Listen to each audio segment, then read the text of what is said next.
అమరావతి ప్రాంతంలో నిన్న అదేదో దొండపాడో ఏదో సంథింగ్ ఒక విలేజ్ దగ్గర ఒక సంస్థకి ఎవరికో భూములు కేటాయిస్తే 4 ఎకరాలు వాళ్ళు కన్స్ట్రక్షన్ బిగిన్ చేసుకోవడానికి వెళ్తే అక్కడున్న రైతులే ఆపారు.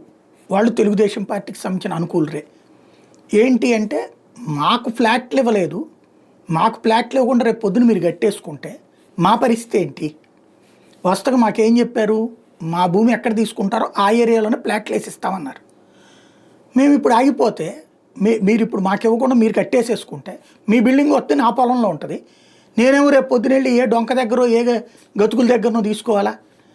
లేదా మా ఊరి దగ్గర ఎక్కడ ఇస్తారో తేల్చాలి. మాకు ఫ్లాట్లు ఎక్కడ ఇస్తున్నారో ఇంతవరకు తేల్చకుండా మీరేమో కన్స్ట్రక్షన్ చేసేసుకుని మీరు కంపెనీలు పెట్టేసుకుంటే మా జీవితం ఏంటి? కాబట్టి కట్టడానికి వీలేదు, ముందు మా ఫ్లాట్లను ఫైనల్ చేయండి అంటే అది ప్రభుత్వంగా అది చేయాల్సిందంటే అది చేశాకనే మీరు చేసుకోండి అని చెప్పారట. అంటే ఇప్పుడు అమరావతిలో మొన్న భూములకు కొత్తగా ఇవ్వడానికి అనుకూలించే వాళ్ళు ఉన్నారు, వ్యతిరేకించే వాళ్ళు ఉన్నారు.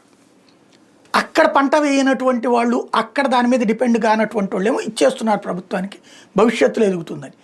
అక్కడే వ్యవసాయం చేస్తూ అక్కడే ఎదగాలనుకుంటున్నటువంటి వాళ్ళకేమో ఇట్లాగా తమదేంటో తేల్చి చేయమంటున్నారు. ఎవరు చంద్రబాబు గారికి వ్యతిరేకం కాదు, ప్రభుత్వానికి వ్యతిరేకం కాదు, మరేమీ కాదు. తమ పట్ట తమకి ఏదైతే ఇవ్వాల్సిన ల్యాండ్ ఉందో, ఫ్లాట్లు ఉన్నాయో అవి ఇచ్చేసి వ్యాపారం చేసుకోమంటున్నారు. ఇది ఇప్పుడు కీ పాయింట్.